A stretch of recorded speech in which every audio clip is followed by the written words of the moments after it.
Cool. So, nice having you here, Jake. And maybe before we get started, you can just tell us how did you get into being a Salesforce admin, and what made you open your own Salesforce consultancy firm? Yeah, it's kind of funny because they interlink of like why I got into Salesforce and then why I actually opened my own like firm. Mostly because I got into sales, um, let's see, back in 2015, 2016.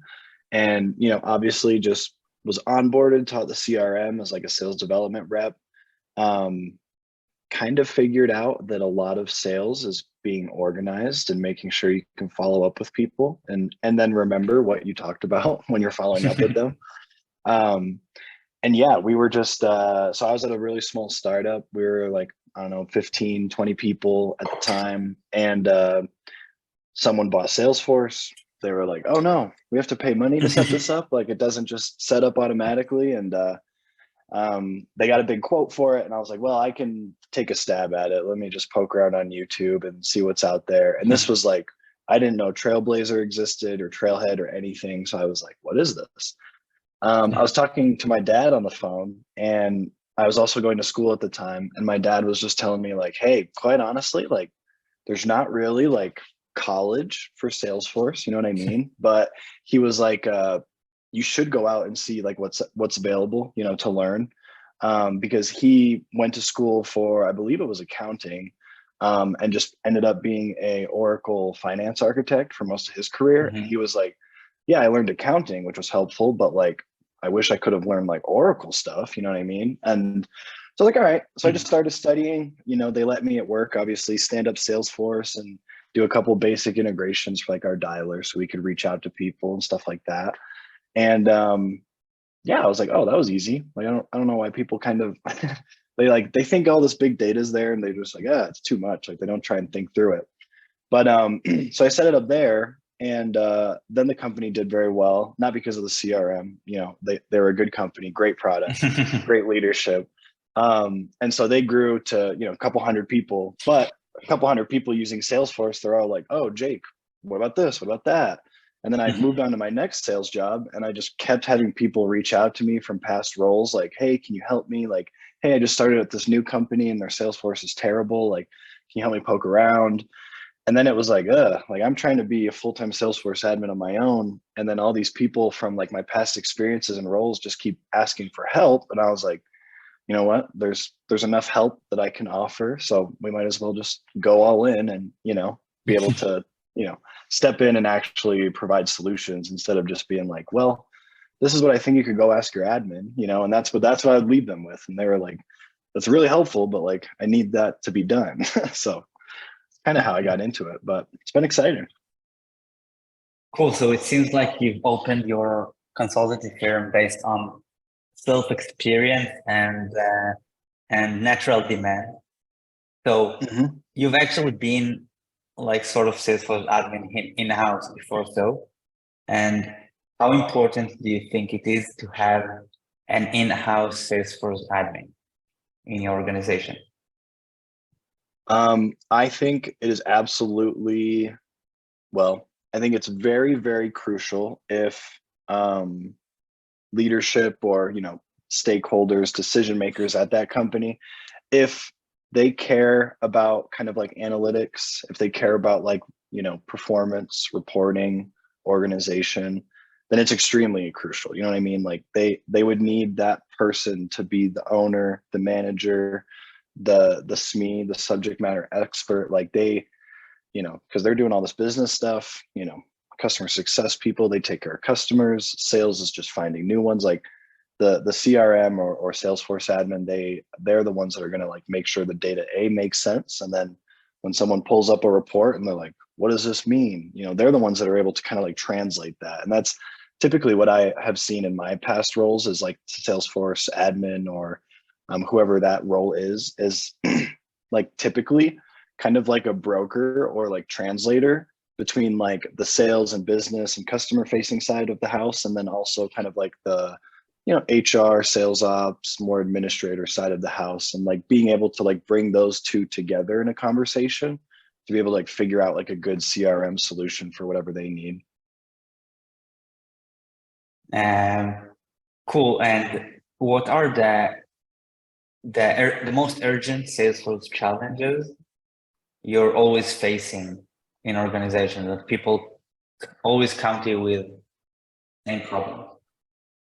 Yeah, I would say my most common problems are, people have integrations, they have, data, they have leads coming into Salesforce, right?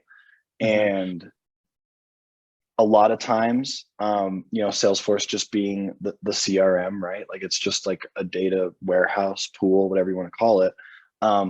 That data is just coming in. And if you don't have, like we were saying before, that in-house person to be able to say like, hey, I set this up so that when a lead comes in from our website, it populates as like a website lead in Salesforce, right?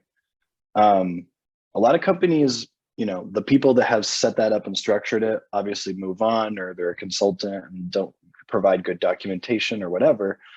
And then these companies are like, oh, we have, 100 leads being created every week and we have no idea where they're coming from or what they mean. And like, we don't know how to send them to someone because we don't know where they came from. And so I would say like, it's really important for them to get like a map, you know what I mean? And have that like log of like, hey, if something comes in from this, it's actually from there, right? So yeah, a lot of companies just aren't able to really gauge like, what is Salesforce collecting? Where's that data coming from? And like, what are we supposed to do with it? And I think another, like one of the places data coming from is reps entering data into Salesforce. And I was curious whether you have tips on recommended Salesforce data entry protocols that you try to enforce for organizations. Yeah, for me, I always try and keep, how do I say this? Data entry from like a sales rep or, CSM, any kind of like customer facing role. I always try and keep kind of like hey, if you're an account executive, you have a lead, contact opportunity, and account that you can really update, and maybe some quote and other fancy stuff if your Salesforce is good. But like, if you have those 4 objects, like my goal is to keep like the fields that they have to think about and remember to an exact minimum, because it's like they're talking to people, solving real world customer problems, and it's like they just don't have the brain capacity to be able to go back and then fill in all this stuff every single day. So yeah, I love keeping it as low and as small as possible, especially sales reps. They just love, typing in a bunch of notes in a description field or whatever. I do love like Fireflies, like, hey, just don't even worry about typing it. Just let it be recorded and automated and get your notes in there. But, so I would say that. And then, yeah, like training is so important. It's so key. And it's, I don't know. In my opinion, it's really one of the best ways to like lay the foundation. You train every rep that's coming on board. If you have to do like an org migration or org cleanup, you should always train them afterwards. Because if you're going to clean up a mess, but then you don't train the users to not recreate that mess, you're just going to have more work to do in 6 months. Which consulting, hey, that sounds great, but like ideally, no. Like we want the data to make sense. We want it to be clean. So. And how do you engage reps on those training, keep them motivated to do so? And yeah, for me, unfortunately / fortunately, I would say it does just kind of go back to sales. Like you kind of have to sell them on it, and really it is kind of like a teaching moment. But quite frankly, no sales rep wants to be like taught by their Salesforce admin, you know what I mean? Like, because they're a sales rep, they can do anything they want. They're in sales, the world is their oyster and all of that. But like being able to be like, look, how valuable would it be as a sales rep if you knew from a glance what opportunities are right on the cusp, or have just viewed the quotes that you sent out, or maybe they all asked for a feature request, your closed lost opportunities, that is, now your business just rolled out that feature. So like, how are you going to go find them? Like, imagine how many more deals you could get if you were organized. And then that's where their gears start turning. And then, oh, okay, yeah, like let me start taking better notes. Let me start like building more reports and list views and stuff like that, and accelerate sales. So. And if you had to give just one tip on how to govern Salesforce data, what would it be? On like gathering kind of like data and requirements, pretty much, like I would say, what would be a really crucial tip? I would say understanding, kind of going back to training, understanding how the end users are interacting with the CRM. A lot of times, you know, you have that person like myself at the startup that I was at, who they might have tried their best, right? But maybe they mislabeled a bunch of fields, and then the values in those fields aren't being correctly utilized anymore. It's very much like, well, you just have to know that map. Like, you just have to know at the end of the day, like, if the end users are putting something into this field, like, what does it actually mean? And then are all the definitions kind of like streamlined? I love to come in and start and, you know, basically say, like, just send over, like, hey, pretend I'm a new sales rep. Like, what would you do to teach me Salesforce? Like, I've never seen it before. What do you have? And sometimes they have really great, you know, training, like learning management software, like courses and stuff like that. And then it's like, okay, perfect. I know what the reps are doing. I know how they're doing stuff, updating stuff.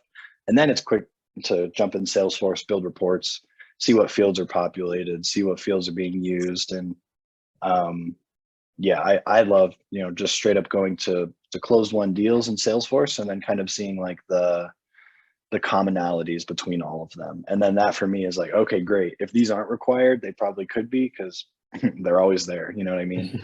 That kind of a thing. Good tip. And for the last question is, how do you like your coffee? My coffee? Yeah. I am a espresso guy. So usually 2 to 4 shots of espresso, depending on the week of the day, or the day of the week. Cool. So that's it, Jake. I'm sure it will be valuable for our audience. It's like a cool practical guide for establishing Salesforce, and appreciate the time here.